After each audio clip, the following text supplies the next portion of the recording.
Right, welcome everyone. Tonight is night 3 of Friends for Life Fall 2021. Tonight we're talking about psychosocial elements. Some of you guys are probably coming from Julie Gettings' presentation that she just had, so thanks for hanging with us. I'm Sasha Squibb. I am the creative director at Children with Diabetes. And I have type 1 myself since 1994, and it'll be 27 years this year. So a long time. All these sessions are really great for me also. So I'm glad to be part of them. If you guys have questions throughout the night, you can just drop them in the Q&A. And when Jessie's all wrapped up, we will ask her those questions and she will get to you. So tonight I have the pleasure of introducing to you Jessie Wong. Jessie has a PhD. She's a licensed psychologist and clinical scientist in Stanford University's Department of Pediatric Diabetes and Endocrinology. She received this PhD in clinical psychology from Arizona State University and completed postdoctoral fellowships in health services research at the VA Palo Alto Stanford University and pediatric psychology at Stanford University. Jessie is the recipient of a K-23 Patient-Oriented Research Career Development Award from NIDDK. Her research and clinical interests focus on the intersection of physical and mental health among children and adolescents with diabetes, as well as interventions to improve the quality of life among these children and adolescents and their families. All right, with that, it is all yours, Jessie. Thank you so much, Sasha, and thank you all for being here this evening. And a huge thank you to CWD and Friends for Life for having me participate. So today I'm going to be talking about teamwork in diabetes, both leveraging and lending diabetes-related support.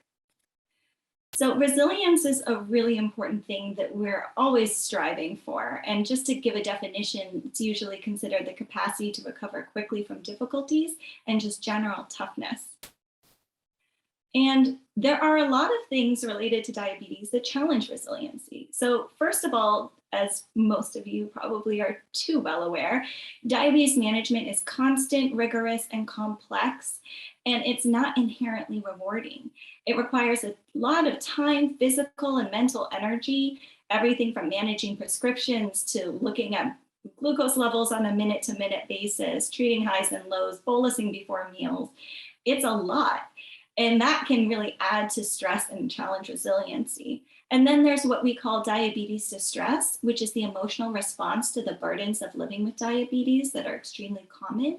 And if that distress builds up, it can lead to something that we call diabetes burnout, which is a breaking point when people have a change in behavior and start to get an all or nothing thinking and just feel like I'm over it when it comes to anything related to diabetes. And once you get to that point, it's really tough to kind of turn things back around. And the truth is when you add all the diabetes stuff and all the other life demands together, it's a lot. It just absolutely is. And there's no getting around that. It's a ton of things. And so how would you know if resiliency is beginning to be compromised by all of those many stressors and challenges and demands? Well, one of the first things is just to reflect, and oftentimes our instincts let us know these things, whether it's about ourselves or others. Also, just looking for major changes in functioning in any life domain, like all of a sudden someone's not doing so well in school, or they're not hanging out with people as much as they used to, as well as sudden changes in health status or mood or behavior. Also, you can find out if other people's resiliency is being compromised by asking the question, like, how are you? How are you doing? Also, for yourself, asking yourself the question of like, how am I? How have I been doing lately? And then if you wanted something a little bit more structured or scientific, there are these online screenings that can let you know whether or not there's concerns related to depression, anxiety, and diabetes distress. And just to be clear, those don't diagnose anything, but they do let you know if maybe further evaluation is needed or maybe if there's red flags that are going off in those areas. Now, one of the things I feel like is really important to differentiate when we talk about, before we have a bigger conversation about teamwork, is this idea of independence versus the concept of isolation. Now, we live in a society where we really value independence, like, oh, they're so independent and competent.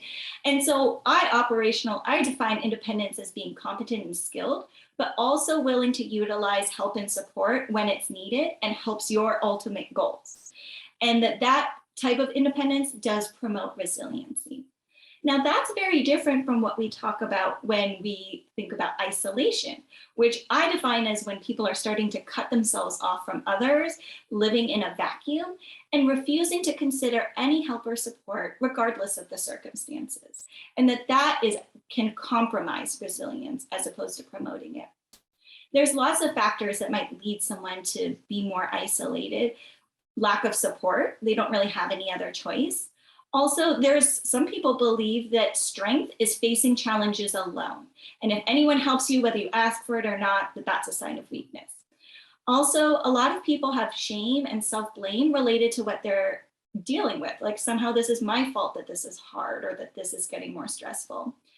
People are afraid of judgment or disapproval from others. And then there's also a level of rigidity or unwillingness to consider something new. Like this is how I've been doing it, so this is how I have to keep doing it.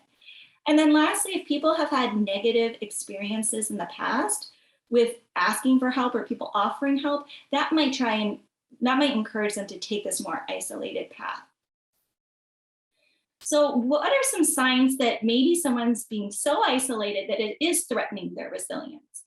Well, I would say that would include persistent problems with out of range glucose levels, or consistent, and this is something that people don't often think about, but consistent disruptions that are related to diabetes in other areas of someone's life and activities. Like if you cannot get through a class or an enjoyable activity without constantly feeling disrupted by diabetes, that's usually a sign that things are getting off track. Feeling trapped or having limited options, like nothing I can do will make my numbers go down. Also, feeling that your efforts are in vain or you're on a hamster wheel. You know, I keep trying everything that I know fixes this problem, but nothing's making it better. And then another sign that isolation is threatening resilience is an increased self-doubt or shame and frustration. So there must be something wrong with me if this problem isn't going away. And then lastly, the diabetes, distress, and burnout that I had discussed earlier can definitely be signs that the isolation is leading down a problematic path. So those are just a few of the reasons why I often say that diabetes is done best when it's done as a team sport. So in this context, it's important to also differentiate, just like we did for independence and isolation, that there is a difference between needing help and asking for support. And this distinction really matters when we're talking about working as a team. And part of that is because just because someone can do something doesn't mean that they should. There's a lot of things that all of us can do, but as we go through our day, we prioritize and make judgments about what we should be doing and what we decide to be doing. And if help is needed, that's very different than, you know, I could do that, but I would appreciate it if it was offered to me to get this type of support.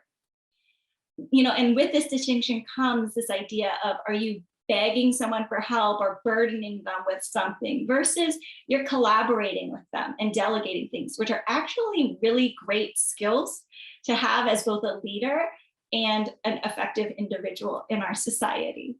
And then last thing I wanted to mention here is that requesting support before problems come up is one of the greatest ways that you can promote resiliency. If you constantly wait until the problems are there and then you're trying to, you know, get everything back on track, it's a lot more of an uphill battle. So here are some ways that teamwork can really foster resilience. One is you can ease the burden of the daily management tasks.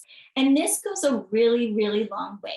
So if someone offers to just help keep track of supplies or keep track of ordering prescriptions or giving a reminder for those things, that's one less thing that's on that person's mind. Also, monitoring glucose levels, taking a little diabetes vacation where someone's like, look, I'll just watch your numbers and give you what you need when you need it for a few hours on a Saturday or for a whole weekend. And then scheduling and coordinating appointments, all of those things, just one little thing taken off someone's plate can actually make a huge difference. Other ways are through medical consultation, checking with the experts on, are there underlying issues here that you just wouldn't be able to see because you're not a medical professional, that could make all of this go a lot easier. They can give tips and advice. Sometimes it's minor dose adjustments can stop someone from feeling like they are just losing at a crazy inevitable issue. And then technical assistance with devices. That is also a huge issue in this day and age. And if you have a medical consultation where you can get a quick resolution, that can lead to a lot more resilience, because then you're not spending a million hours on the phone with the wrong people or trying things that don't end up working out. And then the last category is social emotional support. And that can foster resilience by feeling validated and not alone. And, talking through some of the issues in a time when you're calm and you have someone's support versus when you're in the moment and trying to resolve what feels like a crisis. Integrating other people's ideas and perspectives. And then also, I just want to mention that even if someone never uses social or emotional support that's being offered to them, knowing that it's there if they needed it and wanted to can have all of the benefits, almost pretty much as much as if they actually take people up on that offer. So how do you figure out who should be on your diabetes team per se? Well, I would say the first step is to really identify what the needs are. What is the person living with diabetes? What kind of help or support would they appreciate, would make things easier? And then be specific about what that help is, when it should happen, and for how long. And then consider who is the best person to help with that. So based on the categories I just mentioned, for management routine tasks, it's great to turn to family and friends because they're kind of with you on a routine basis, and oftentimes in the times of your life when you can use that like day-to-day help. If it's consultation and medical advice, reaching out to your medical provider or any diabetes educators that you might have access to in your life. And then when it comes to advice and support, you absolutely can also reach out to family and friends. But I also encourage you to consider reaching out to diabetes organizations and networks, online forums, social media, and participating in conferences like Friends for Life is also a really wonderful way, because these are people who really understand your experience and are deciding to be part of a community that's trying to help one another. And then the last step is really to make a plan for how to approach each team member. Like, when's a good time? What should I say? And so forth. Now, before I go on to those next steps of actually recruiting and enlisting those team members, I want to just mention that despite all the benefits that I just mentioned of working as a team and getting support, there are a lot of reasons why people tend to isolate instead of taking this team approach to diabetes. So one of those is that there's a fear of burdening others. People living with diabetes know all too well how big of a burden it is. And oftentimes people feel like, well, I wouldn't want to put that on somebody else. Like, that's my burden to bear. But being diagnosed with diabetes should not be a lifelong mandate to self-manage in complete isolation.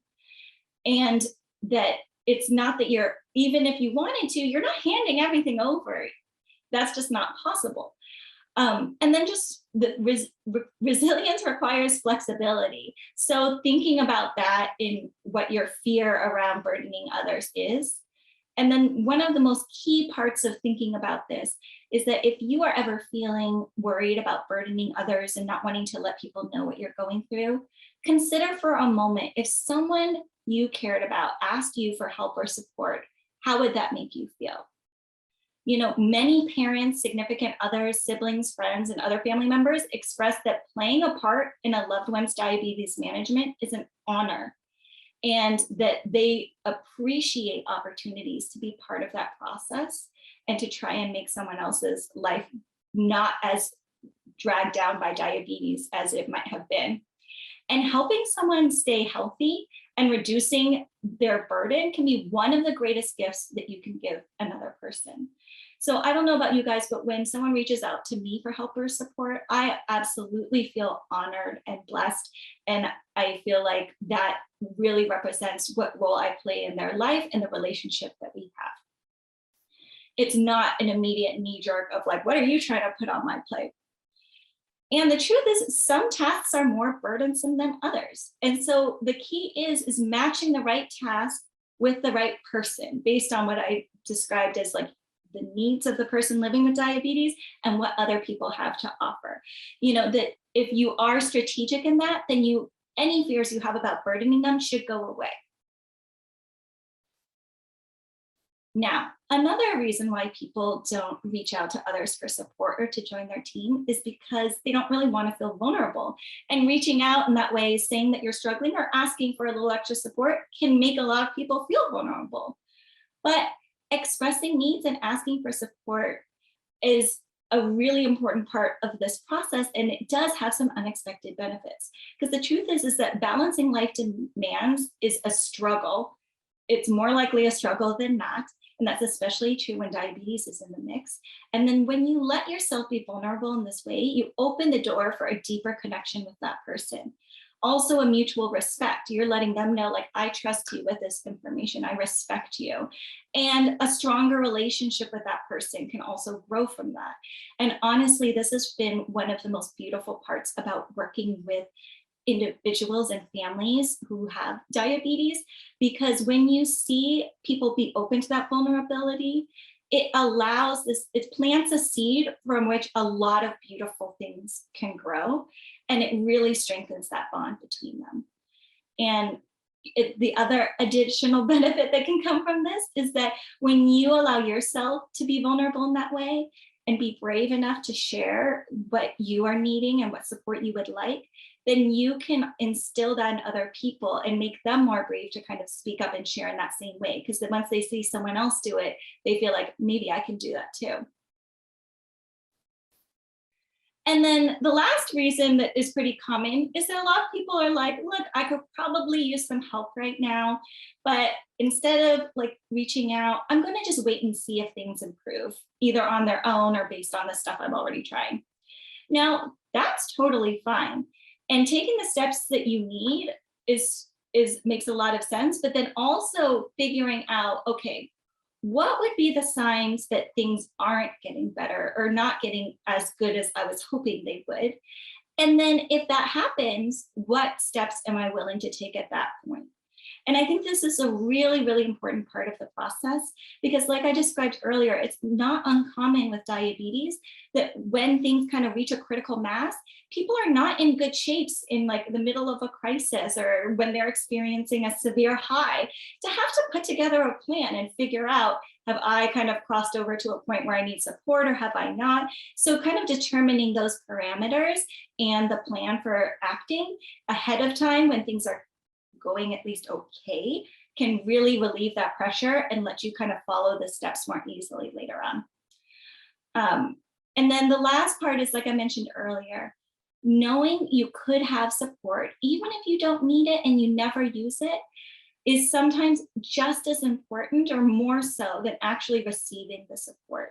So even if you're like, look, I don't need help right now, I really want to work it out on my own, at least reaching out to someone and letting them know, like, hey, if this happens, is it okay if I talk to you about it, or that you help me in this way, but I don't need it right now? That in and of itself can have a tremendous impact on your resilience. So resilience also requires open-mindedness and flexibility. So flexibility in how you approach diabetes management and what support you receive, and then open-mindedness about the different things that you might be willing to try or things that people are suggesting or the roles that they might play. So then to flip things over a bit, let's say that you are someone who loves and cares about someone else who's living with diabetes and you want to, going back to how you initiate these conversations of building the team members. So the first thing is to start a conversation to give a little bit of background and sharing your experience. So, since I've been going back into the office, I've been a bit overwhelmed. Lately, my numbers have been a little out of whack.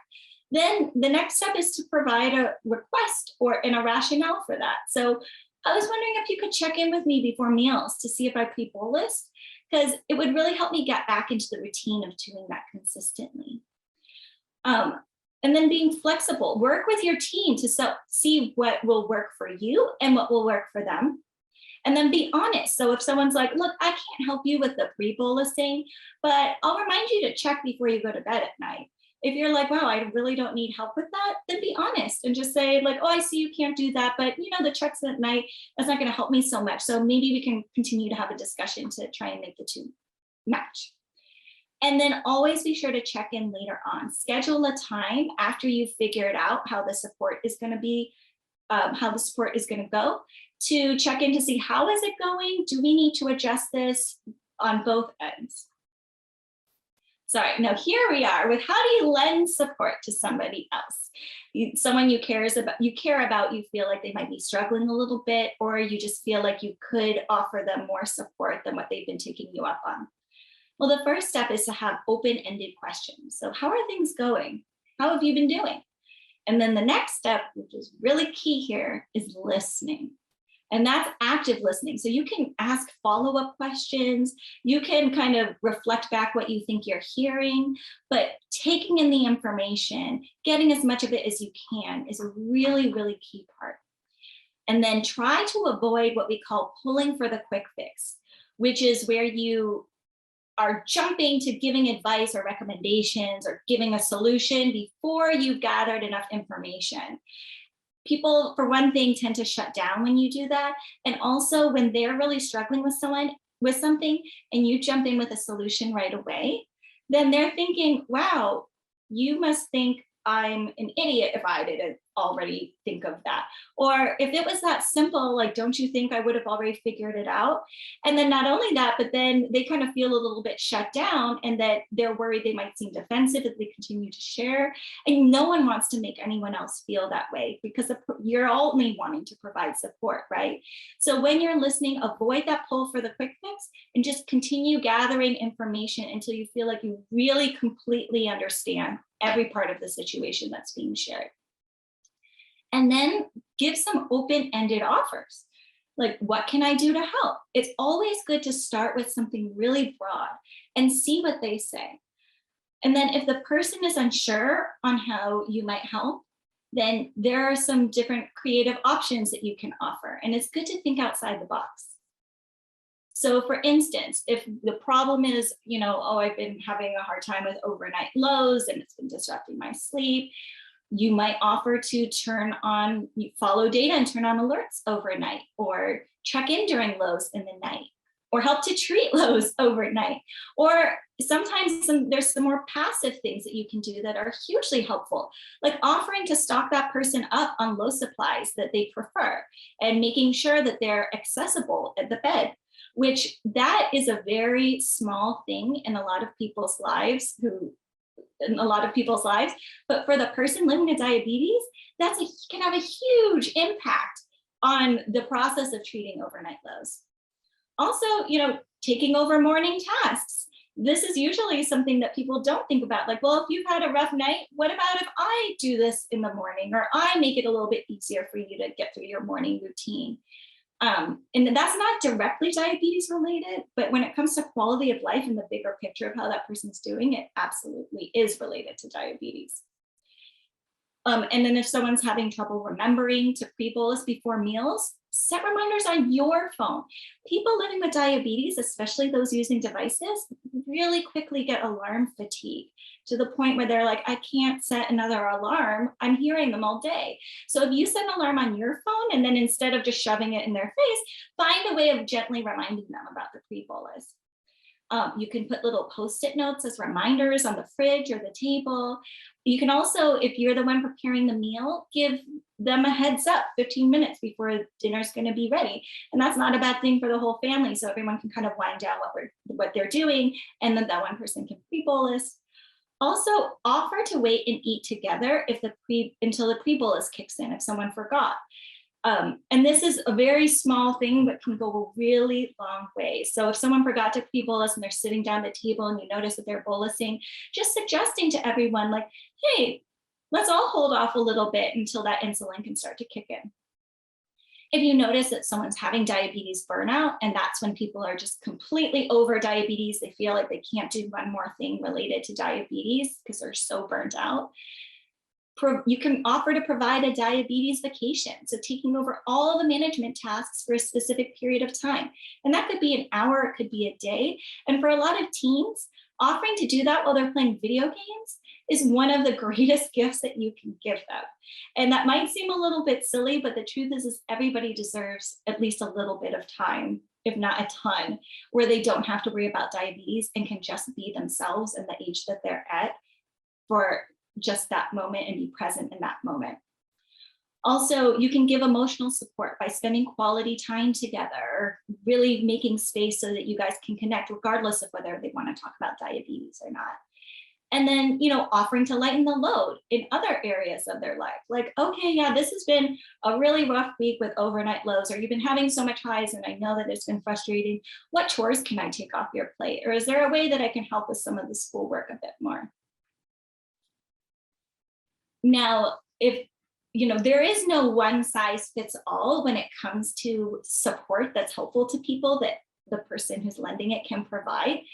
But one of the really helpful tools that I recommend in figuring out the type of support that will be best is using what we call collaborative problem solving. And this is a very formulaic strategy where you go step by step and you work together with the person to figure out what's going to be the best outcome. And so the first step is to figure out what the problem is and be very clear and as precise as possible in stating what the problem is, and that be in agreement about what that problem is. And then focus on like one behavior change or one aspect of that problem at a time. The next step is to try and think up as many potential solutions and ideas for addressing that problem as possible. And for this, you really got to think outside the box. Like I said, oftentimes we all kind of get stuck in our own mindsets of, oh, well, this is what fixed this problem. But when you can start to get creative and think in different ways, whether or not those are the ways that you decide to move forward with, that process in and of itself is extremely productive because of the next step where you pick a solution, because you go through all the ones you came up with. You evaluate them, like what are the pros and cons of each one? And then by doing that, you can learn really valuable information about the person that you want to support.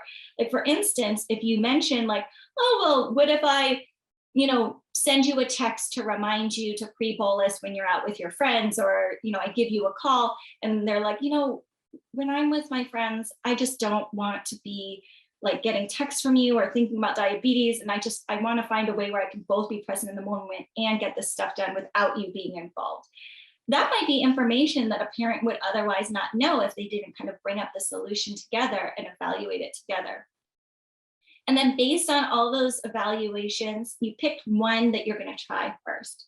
And then the next step is to create a very specific plan for how you're going to try that one thing.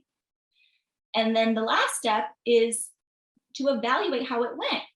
You want to pick a specific time based on kind of what is coming up on the horizon. And during that time, you meet together and say, okay, did this work? Did our plan go okay? If it went well, great, that's awesome. You can keep it going or even expand it. If it didn't go well, then go back to the solution list and try again. And that's, again, why the solution list is so great, because it reminds you that there's options and it gives you a little bit of a roadmap if something didn't work out, instead of just throwing out everything with the kitchen sink. Now, there's this other piece that is really tough that is very common that people bring up with me, which is, I really want to support someone, but they're not really open to having any support from me right now. And so I kind of consider that as trying to support a teammate from the bench. They're not letting you on the field with them, but you're on the bench and you're part of that team and you're determined to be helpful in some respect. And the truth is I first want to acknowledge that trying to help someone who doesn't want help can be really frustrating. And if support is being declined because the person doesn't see that there's a problem, then there's a very different response than you would in other situations. So if they're not seeing that there's a problem, try and have a really open conversation. Use those active listening skills to just find out more about what they're thinking and why they don't feel like there's a problem if you do. And then set some benchmarks for what you both agree might be signs that there is a problem. So for instance, like, okay, you're saying you've got this all at hand and you're not worried about the diabetes stuff, but what if you had large ketones? Or what if you started missing school or work because of diabetes? Or what if you missed out on really important life events because of diabetes? Or what if you went to the hospital? Do you think any of those would be signs that there's a problem? And then once you kind of figure out some of those benchmarks or risk signs, then at least it's an easier conversation to have in the future if those things come to fruition. Now, if support is being declined because the person doesn't like the specific help that's being offered, then use those collaborative problem-solving steps that I just discussed. Talk about, really be clear together on what the problem is, brainstorm as many solutions as possible, and then evaluate them together to see if there's any that are viable.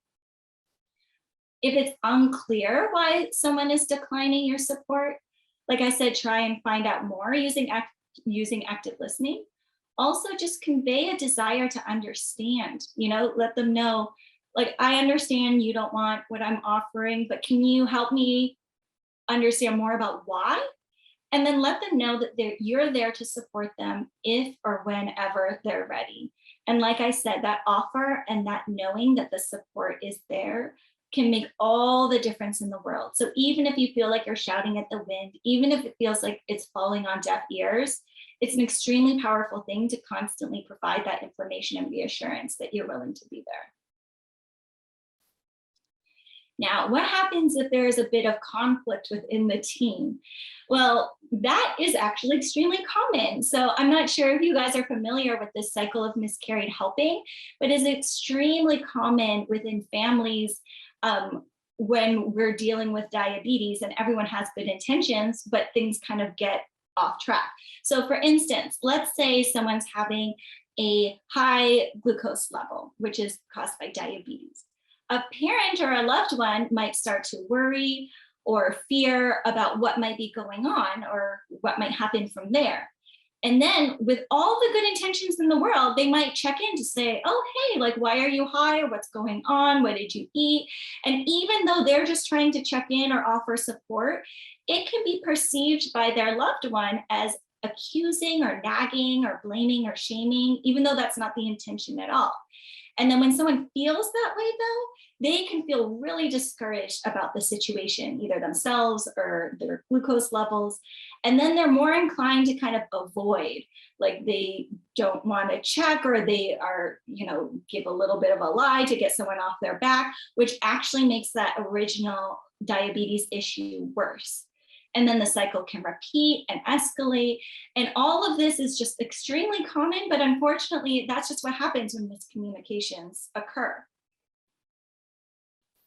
So what do you do if there are some miscommunications or just general disagreements that are making it really hard to work as a team? Well, the first step is really to clarify the difference between intent and impact. So in that cycle I just described, that parent had the best intentions in the world, but the impact on the teen was not that great and didn't come off to the teen as that. And so figuring out, okay, well, how is there a way that we can match up the intentions and the impact based on both of the people who are involved? Also, give people the benefit of the doubt. Try not to hold on to the past or assume that it's all their misinterpretation. Try and start with a clean slate. Also, practicing self-compassion and compassion for the other person is extremely critical. We're all dealing with a lot of stress, and that can make tensions and conflicts increase like crazy. So if you give yourself a little bit of patience and leeway and give other people that, it gives you the foundation to work through some of these issues. And then figure out, what are your shared goals? Is it that you're both healthy and happy? Is it mutual respect and caring? Is it, something a little bit more concrete? But any of the things that you can at least be on the same page about when it comes to the goals, that can really lay the groundwork for the rest of it. Because you might have differing opinions on how to achieve those goals, but as long as you can remember that some of the goals are shared, then that can at least have a starting to put you guys on the same page. Next is to reassess your needs and the roles of your team members. And if you are a team member, to really reassess the role that you're playing, as well as what that person that you're trying to support needs from you in that moment. And then on both sides, just try and stay flexible and be willing to adjust as needed. All right, so let's say you kind of done all of these recommendations and you're feeling very confident that you've tried every single avenue and the problems are continuing or getting worse. Well, usually that's a sign that you should expand the team. So you might need a mental health professional as one of the team members. And if you decide that that's the case and everybody who would be involved in those services is on board, then the steps that you would want to take are to contact your diabetes clinic, your healthcare system, and see if because if there are psychologists in the clinic or providers who are already part of the system and can understand the diabetes piece, that can be huge. If you are looking for something more general, you can always call the number on your insurance plan and request mental health services. And then when you contact them, you can kind of let them know, like, oh, have you had experience with diabetes or things like that. But if you want somebody who has experience with diabetes, then the ADA has put together this mental health provider directory, all of which are individuals across the country who are mental health professionals who have received specialized training in diabetes and how it relates to mental health. And then if it's something that's more urgent, there's always the National Suicide Prevention Hotline. It's a good number to keep on hand, especially if you have concerns for yourself or others. Also, recruiting potential diabetes community team members. So reaching out to these organizations and communities to see, like what help they would recommend, what help they can provide directly can go a really long way. And then I just wanted to end on the note that whether you are needing support or offering support, it's important to keep in mind that you cannot pour from an empty cup. So if you are completely stretched, you're not going to be in a good position to lend that support. And that's what I was saying about resilience too, that if your problem has gotten so big, you feel like you can't even ask for help, then making sure that you're taking care of yourself along the way is a really critical part. Or put in other words, there is a reason why parents are told to put on their own oxygen masks before assisting others. So Marissa Town is someone who, her and I often harp on this point more than people probably want to hear, but this is the absolute truth, is that oftentimes when you love someone, you constantly think about putting them first and worry about being selfish. But the truth is that self-care is not selfish. Taking care of yourself and putting yourself in a position where you are functional and strong and can function. So wearing an oxygen mask, that is in no way, shape, or form selfish. And it actually makes you a better and more effective support to the people that you love. All right, thank you so much. I'm hoping we can open this up to a discussion and make this as personalized for you guys as possible. Thank you so much, Jessie. That was awesome. We just have a couple questions. Someone anonymous said, people want to be part of my daughter's care, but I can't hand over life-changing decisions to others. So maybe you can just address, how they can work through that and go about it. Yeah, no, that is a really, really great point. I work with a lot of families in that situation. And interestingly, it can create a lot of anxiety in children to feel that there's only one person in their life who can help them manage their diabetes. And that makes them anxious about the rest of the world or what happens if you're not there. And so if there are even little bits of it that you feel comfortable and other people getting training with, oftentimes clinics will provide trainings to extended family members or school personnel, so that way they can hear the information and recommendations that you hear from the clinic the exact same way. And then the other piece too is just figuring out, well, what would be one small thing that I would feel comfortable with someone else doing? And maybe that's just check, like, helping your child check their number one time, or, discussing with them. Parents I've worked with have also had very creative solutions to this. Some have come up with binders, so they have like a what to do in different situations. And even when people have been trained to know everything, that binder is with their child and whoever's watching their child at any given time. It also includes things like phone numbers and so forth. But I think the key is to figure out, like, if you are not comfortable with what with someone doing anything, is there anything that you would be comfortable with? Because when it comes to diabetes, there are some small things that might not be life-changing, but for a child to feel like they're just like everything has to be tied to you can make things feel a little, like I said, anxiety provoking and a little bit limiting. But then it, modeling for them, trusting others, even with some really, really small pieces, can go a really long way. So I think, figuring out what those first steps might be and what you might be comfortable with, and in what context you would want that to happen, and what training you would want those people to have. Yeah, for sure. I agree with that, to have more than just relying on yourself, and especially your child only seeing you as someone that can give them help in the long run could be overwhelming. I think this is probably from the same person. They said, I can't explain to my family members why I don't think they are capable of taking care of my daughter. I don't want to hurt them. Yeah, that's a really tough one too. And I think that this kind of goes along with my recommendation from the previous question, which is there a small piece of diabetes management you would feel comfortable like breaking off for them, so that they can feel like they're being involved, but you don't feel like you're handing over like life-changing decisions to them. Um, and a huge part of this is, just like you would want to teach your child and teen about their own diabetes, teaching the people around them, the best approach is to have a gradual approach. So having them watch you do any task, saying out loud what you're doing and just kind of explaining your entire thought process and having them sit in on that can be a great first step. And then if they start to demonstrate some knowledge and skills, maybe having them do it with you.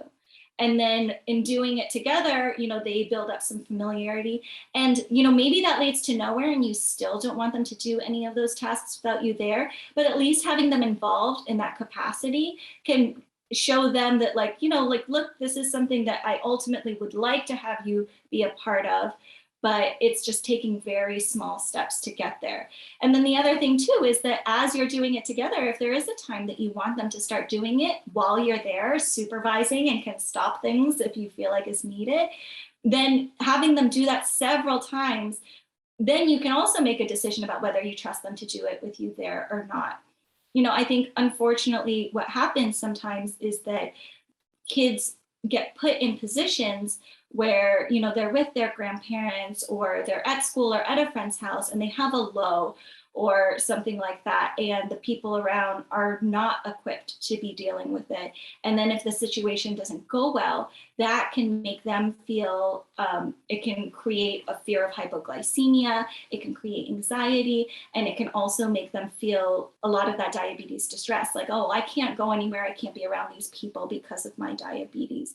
So I think trying to be open-minded about where it might go in the future, and like I said, taking very, very slow, gradual steps into teaching, doing it together, and then watching someone do it there, and you can take as long of a time as you want in doing that, but in having those steps actually enacted, it can give you hope, it can give your family hope and feel optimistic about them being involved. And it can also show your kid that, it's not going to be just you doing it the rest of their life.